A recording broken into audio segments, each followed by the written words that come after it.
ابلہ بن اہم کے ساتھ حضرت خالد بن ولید کی لڑائی تھی، اور رومیوں کا لشکر بہت بڑا تھا، اور حضرت خالد بن ولید کے پاس تھوڑے لوگ تھے۔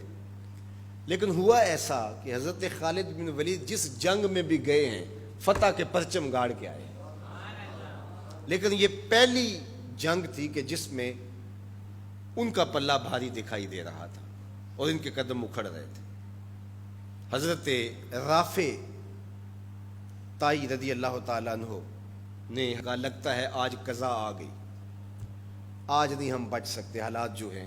حضرت خالد بن ولید کہنے لگے ہاں مجھے بھی یہی لگتا ہے کہ قضا آج آئی ہی آئی۔ ادھر حضور علیہ السلام حضرت ابو عبیدہ رضی اللہ تعالیٰ عنہ کو خواب میں ملے، اور وہ اپنے گھر میں سوئے ہوئے تھے مدینہ المنورہ میں۔ کہا اللہ کا شیر مشکل میں پھنسا ہوا ہے اور تم سوئے ہوئے ہو۔ حضرت ابو عبیدہ رضی اللہ تعالیٰ عنہ رات کو ہی اٹھے، بیدار ہوئے اور اعلان کروا دیا۔ شہر میں اعلان ہونے لگا، مدینہ المنورہ میں، جلدی تیار ہو جاؤ، حضرت خالد بن ولید کی مدد کو پہنچنا ہے۔ انہیں کتنا یقین تھا کہ حضور خواب میں آئے ہیں تو حضور ہی آئے ہیں، کوئی وہم نہیں سمجھا۔ جلدی جلدی اعلان کروا دیے، مجاہد جمع ہونے لگے، اور دیکھتے دیکھتے لشکر تیار ہو گیا۔ تو انہوں نے محسوس کیا کہ لشکر سے ہٹ کے کوئی سوار چل رہا ہے، تو انہیں کوئی شک گزرا کہ کوئی جاسوس نہ ہو۔ ذرا مزید اس کی جستجو کی تو وہ نقاب پوش بھی تھا، تو شک اور زیادہ بڑھ گیا۔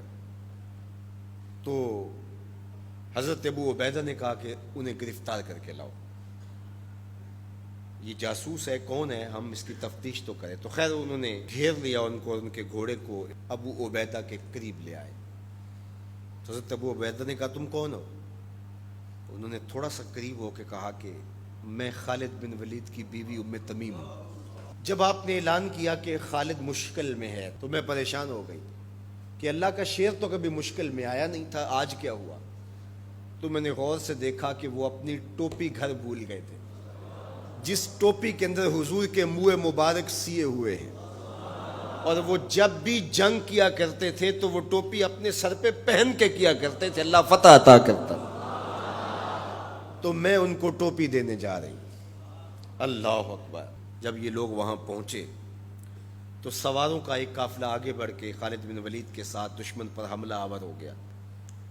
ایک نقاب پوش سوار آگے بڑھتا ہے اور ہاتھ میں تلوار ہے، اور دشمن پیچھے ہٹتا چلا جاتا ہے۔ تو خالد بن ولید کو رشک آیا اس کی بہادری پہ، اور خوش بھی ہوئے، اور حالت جنگ میں اپنے گھوڑے کو ایڑ لگا کر کے اس سوار کے قریب ہوئے اور کہا نقاب پوش جوان تم کون ہو، اتنی بہادری سے لڑ رہے ہو؟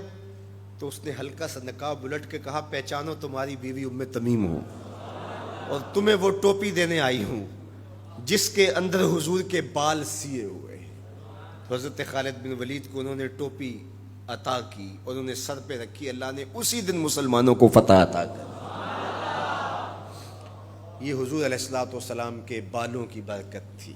حضرت ام سلمہ رضی اللہ تعالیٰ عنہا کے پاس، زوجہ رسول صلی اللہ علیہ وسلم کے پاس حضور کے مبارک بال تھے۔ حضرت عثمان بن عبداللہ رضی اللہ تعالیٰ عنہ کہتے ہیں کہ مدینے میں اگر کسی کو نظر لگ جاتی یا کوئی بیمار پڑ جاتا تو وہ ام سلمہ سلام اللہ علیہا کے پاس آ جاتے، تو وہ پھر ڈبیا سے بال نکالتی اور پانی کے گلاس میں ان بالوں کو جنبش دیتی، اور ان بالوں کی برکت سے وہ پانی جب بیمار پیتا اللہ اس کو شفا عطا کرتا۔ یہ حضور کے مبارک بالوں کی برکت ہے۔ اللہ اکبر۔ اور ایک دن حضور غسل کر کے آئے اور سیاہ رنگ کے مبارک بالوں، اللہ اکبر، کا حسن اور نمایاں ہوا، تو حضور نے ایسے ہاتھ ڈال کر کے ایک بال الگ کیا اور ساتھ ارشاد فرمایا من ازا شعرۃ من شعری فالجنۃ علیہ حرام۔ سن لو جس نے میرے بالوں میں سے ایک بال کو بھی اذیت دی اس پر اللہ کی جنت حرام ہے۔ ہم تو حضور کے غلام ہیں، حضور کے نوکر ہیں، حضور تو حضور رہے، حضور کے بالوں کی توہین بھی گوارا نہیں ہے۔ اقبال کہا کرتے تھے لوگ باتیں کرتے ہیں، ہم تو یہ بھی گوارا نہیں کرتے کہ کوئی کہے تیرے پیغمبر کے کپڑے میلے تھے، ہم تو یہ بھی گوارا نہیں کرتے۔ مغرب اس کیفیت کو سمجھتا نہیں ہے، اور وہ سمجھتا ہے کہ شاید ان حرکتوں سے میں مسلمانوں کے دلوں سے ان کے پیغمبر کی عظمت کو چھین لوں گا، نکال دوں گا، لیکن اسے بھول ہو گئی ہے۔ یہ ہزار گناہگار سہی، بدکار اور سیاہ کار سہی، دنیا دار سہی، یہ کاروباری سہی، لیکن جب اپنے دل کا سودا کرنے کی باری آئے تو مدینے کی گلی میں کرتے ہیں، اور سب کچھ لٹانے کے بعد بھی کہتے ہیں حق تو یہ تھا کہ حق ادا نہ ہوا۔ ہماری جانیں، ہمارے ماں باپ، ہماری نسلیں، ہماری زندگی کا ایک ایک گوشہ حضور کے نام پہ قربان۔ حضور کے نام کا جھنڈا کبھی نیچا نہیں ہو سکتا، ان کے نام کا جھنڈا ہمیشہ اونچا رہے گا۔ چاند کی طرف منہ کر کے تھوکنے سے اس کی نوری کرنوں کو میلا نہیں کیا جا سکتا، تھوکنے والے کا تھوکا اس کے اپنے منہ پہ آ گرے گا۔ تبت یدا ابی لہب و تب کا تازیانہ آج بھی دشمنان رسول اور شاتمان رسول پہ برس رہا ہے، اور میرے نبی کا نام کل بھی اونچا تھا، میرے نبی کا نام آج بھی اونچا ہے، رہے گا یوں ہی ان کا چرچا رہے گا، پڑے خاک ہو جائیں جل جانے والے۔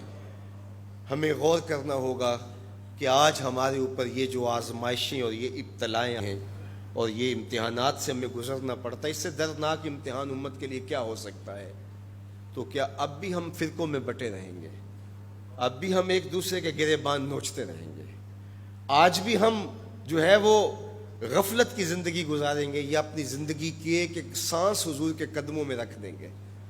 تو محبت کا تقاضا یہ ہے کہ اپنی ایک ایک سانس حضور کے نام پہ قربان کریں۔ ہم جئیں گے تو حضور کے لیے، مریں گے تو، اور آخری سانس تک حضور کے وفادار رہیں گے۔ اور یہ ہماری زبان سے نہیں، ہمارے قلب سے، ہماری روحوں سے ہمارا عہد ہے، ہمارا ارادہ ہے۔ حضور ہمارے ماں باپ آپ پہ قربان، ہماری نسلیں آپ پہ قربان۔